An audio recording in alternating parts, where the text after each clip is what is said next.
आधारविना कसं जगावं, तिनं दुसरं लग्न करून घेतलं ते आपल्या समाजामध्ये आहे, त्याचं काय वाद नाही. आता एक भाऊ आणि एक बहीण, तुमचे बाबा गेल्यानंतर.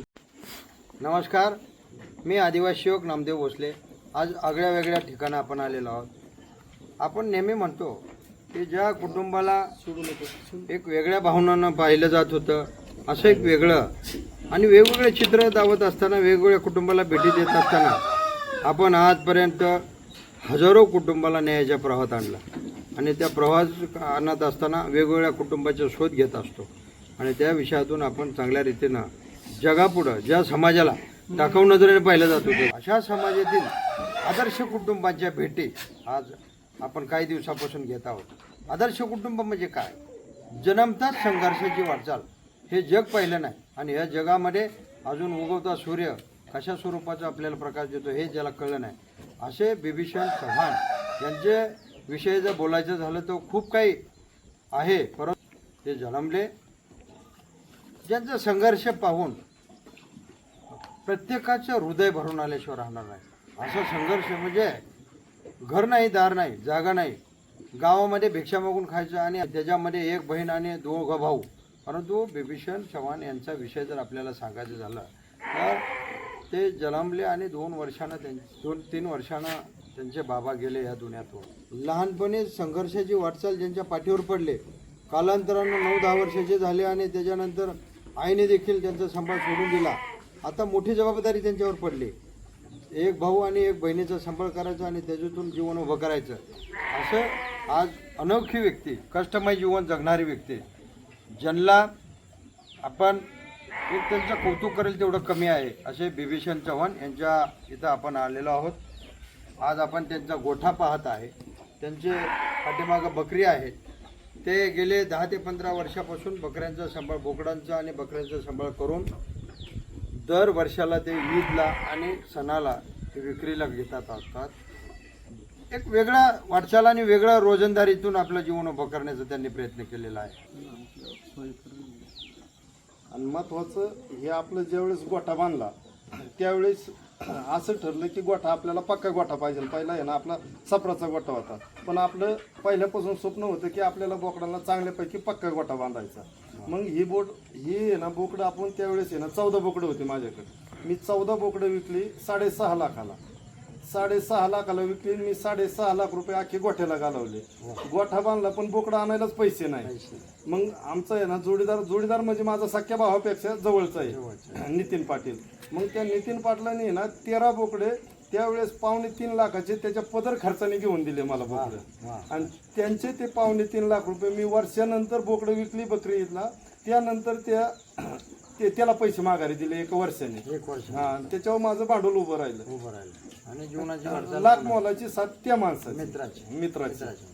असे मित्र प्रत्येकाला लाभतो तुम्हाला. परंतु उद्याच्या युगाला आणि जगाला कळलं पाहिजे, माणूस संघर्षामधून बी घडू शकतो आणि उद्याच्या युगाला एक चांगला संदेश देऊ शकतो. अशा स्वरूपाचे तुमची वाटचाल आहे. आम्ही हे माहिती तुमची ऐकू इच्छितो की बाबा आपण लहानपणाचं आपलं जीवन संघर्षमय कशा स्वरूपातून आणि तुम्ही या स्वरूपाच्या वाटचालीतून आपण शिक्षण म्हणजे संघर्षातून तुम्ही लहानपण आणि शिक्षण याची वाटचाल तुम्ही कशा स्वरूपात केली आणि त्याचा थोडासा अनुभव आमच्या उद्याच्या या जगाला कळावे म्हणून आपल्या तोंडून आम्हाला ऐकायचं आहे. पहिल्यापासून साहेब आपलं आहे ना कष्ट हेच धोरण. लहान भाऊ होता, लहान भावाला शाळेत लावायचो, मी कामाला जायचो किंवा जनावरं सांभाळायचो. हो, पहिल्या म्हशी शेळ्या या असायच्या.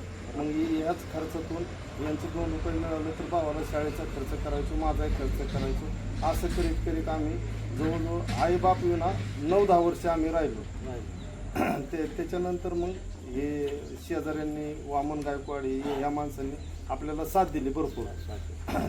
त्यांनी लग्नासाठी आहे ना हे मला म्हणजे असं प्रत्येक वेळेस म्हणायचे, बा तुम्ही हाताने कवर करून खाणार 2च बहीण भाऊच आम्ही दोघं जण होतो. मग ते म्हणायचे तू लग्न कर. माझी त्यावेळेस लग्नाची इच्छा नव्हती, पण त्यांच्या आग्रहास्तव मग त्यांनीच पुढाकार घेऊन त्यांनी ना मुली इकडं पहा तिकडं पहा असं करीत करीत मग ती मुली स्थळ पाहिलं. स्थळ पाहिल्यानंतर मग ती लग्नाचा प्रॉब्लेम. मग पैसे नव्हते माझ्याकडे. मग त्या माणसाने त्यावेळेस जवळजवळ 25,000 रुपये खर्च केला वामन भाऊंनी, आणि ते सामुदायिक विवाहात लग्न लावून दिलं. म्हणजे त्यांच्या खर्चानेच माझं लग्न हे लावून दिलं. मग तिथून पुढं आमचं हळूहळू असं प्रपंच चालू झाला. मग ही मंडळी आल्यानंतर मग वाटेने यांनी क्षेत्र करायचो. मग त्या शेतीत आम्ही स्वतः खुरपायचो. खुरपणीचं जर समजा 5,000 रुपये आले तर आहे ना 2,500 रुपये घर खर्चासाठी वापरायचो. राहिलेले 2,500 रुपये त्याची अशी शेळ्या बकरी काहीतरी बारीक बारीक पिल्लं आणून ती लहानाची मोठी करीत होतो. मग ते असं करीत करीत आपलं हे प्रपंच ह्या स्टेपला आला. वा, तुमच्या वाटचालीचा फार अगदी विषय प्रेरणादायी आहे. परंतु आम्हाला हे जाणून घ्यायचं आहे की जसं तुम्ही आपण म्हणला की लहानपण, मी लहानपणावर परत देतो, अशा संघर्षातून तुम्ही या मांडवगण गावामध्ये एक जीवानं राहणं, लोकांशी संघर्ष करणं, लोकांचे काम करणं आणि आत्मविश्वास मिळवून या ठिकाणी राहणं, आम्हाला हे ऐकायचं आहे. ज्यावेळेस तुमच्याकडे घर नव्हतं, ज्यावेळेस तुमचे बाबा गेले, त्यावेळेसची परिस्थिती तुमची कशा स्वरूपाची होती? परिस्थिती तर लय नाजूक होती. म्हणजे पण धोरण आपलं हेच की आपण आपल्या कष्टावर उभं राहायचं. आपण कुणाच्या दारात गेलो नाही किंवा काहीच नाही, पण आपलं कष्ट करायचं आणि त्या जीवावर राहायचं. म्हणजे हे आपलं हे पहिल्यापासूनच धोरण स्वप्नच होतं आपलं. तेच जीवावर हे झालं. आता विषयातून तुमच्या शिक्षणाच्या वाटचालीकडे जाऊ आपण. एवढं संघर्षातून तुम्ही पुढं आला, काही गोष्टी न बोलण्याजोग्या आहेत, एवढा संघर्ष तुमचा आहे. आणि अशा संघर्षातून पुढे आल्यानंतर तुम्हाला शिक्षणाच्या प्रवाहात तुम्हाला काय त्रास झाला? म्हणजे तुम्ही शिक्षण कशा स्वरूपात तुमचं झालं? माझ्या शिक्षणापर्यंत आई होती. मग बारक्या भावाच्या वेळेस नव्हती ती. अच्छा. मग बारक्या भावाचं मी केलं शिक्षण. तुमचं किती ते कितीपर्यंत झालं शिक्षण? 9वी पर्यंत झालं. 9वी पर्यंत शिक्षण. आणि बारका भाऊ? तो 11वी. 11वी. शाळा सुटली. बहिणीचं काय शिक्षण? बहिणीचं नाही. बहिणीचं नाही. नाही. तुम्ही म्हणता म्हणले की आई, बारका भाऊ शिक्षणाला येईपर्यंत आई येईनं घर सोडून गेले. हा, त्यांचा काय विषय होता? हे आता ही जातीची रूढी परंपरा. वडील वाढल्यानंतर आईने दुसरा नवरा केला. मग ती आपल्याला ती पटत नव्हतं. ते अच्छा, लग्न केलं. लग्न केलं. मग ती तिच्या पद्धतीने, आम्ही आमच्या पद्धतीने. मग आहे ना आम्ही बहिणीचं लग्न झालं होतं. मग लहान भाऊन मी राहिलो.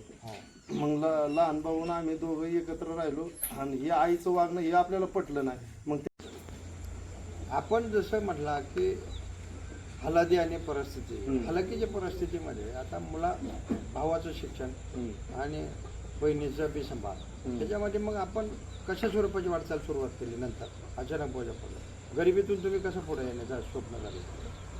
ही जोडीदारांच्या, ते वामन गायकवाड, नितीन फराटे असतील, हे यांनी सहकार्य केलं. हे हातभार लावायचे मला, काय तू काळजी करू नको, आम्ही ये. मग ही सपोर्टला पहिल्यापासून ही लोक आपण आहे ना त्यांच्यात मिळून मिसळून कंटिन्यू त्यांच्यातच राहत होते. बाकीचा समाजाचा काहीच विषय नाही. फक्त जे राहायचं ते यांच्याबरोबरच राहायचं. लहानाचे मोठं उठणं बसणं कंटिन्यू काम बिम करणं त्यांच्यातच. मग असं करीत करीत आहे ना वाटेने करणं, 2 चित्रापत सांभाळणं, हेच आपला उदरनिर्वाह. आणि याच्याच जोरावर मग बहिणीचं भावाचं हे असं पाच असं हळूहळू त्या स्टेपला आलो. मग आता एक थोडासा प्रश्न मनी पडतो. तुमचं हे संघर्षातून पुढे आला तुम्ही, परंतु त्या काळामध्ये गावामध्ये चोऱ्या होत होत्या. त्या काळामध्ये तुमच्या आजूबाजूच्या लोकांना पोलीस पकडलं जात होते. अशा काळामध्ये तुम्हाला पोलिसांनी त्रास दिला नाही? त्रास नाही दिला पोलिसांनी. कारण आहे ना पारदीन आपण वेगळंच ना. म्हणजे पारदीनशी कधी असं जुळूनच घेतलं नाही. मी पण नाही जुळून घेतलं. आपलं काम भलं ना आपण भलं. म्हणजे ते त्यांचा ना आपला काही विषयच नाही. किंवा आहे ना आज पण मला गावात जवळजवळ आहे ना 75% लोक असं ओळखीत नाही की हा पारद्याचा आहे म्हणून. वा, कष्टानं हे जे असेल ते आपल्या कष्टावर, केवळ कष्टामुळं आणि मेहनतीमुळं बरोबर हे सगळं तुमच्या पुढे आलं. असंच भाग्य सर्वांच्या वाटेला लाभावं.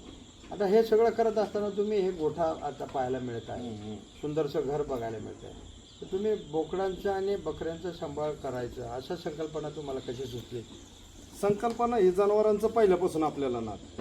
मग हे वाटेने आपल्याकडे जवळजवळ 15 एकर आहे ना क्षेत्र वाटेने. मग ती आहे ना आम्हीच खुरापण्या बिरापण्या मुलांना घेऊन, मंडळीला घेऊन आम्ही 4-5 जण खुरपायचो. मग त्या खुरपणीचं याचं जे अंग मेहनत असेल ती मालकाकडून पैसे घ्यायचे, त्या पैशाचे निम्मे पैसे घर खर्चाला वापरायचे, निम्मे पैशाचे आहे ना हे जनावरं आणायचे, मग लहान लहान बच्चे आणून मग ते मोठे करायचे आणि मग त्याचं असं वाढवीत ह्या स्टेपला आलो आता.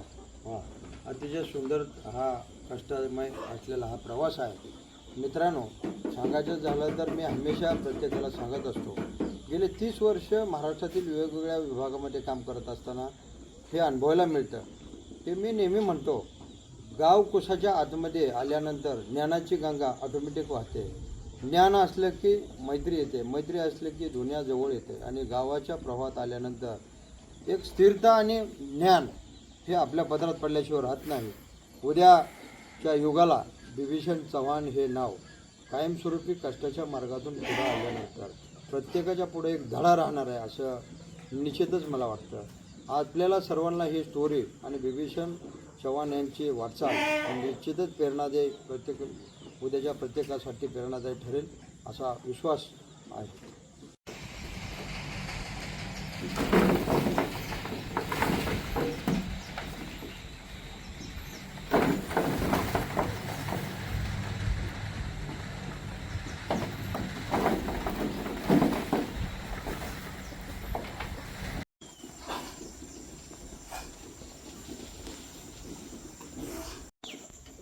हवामान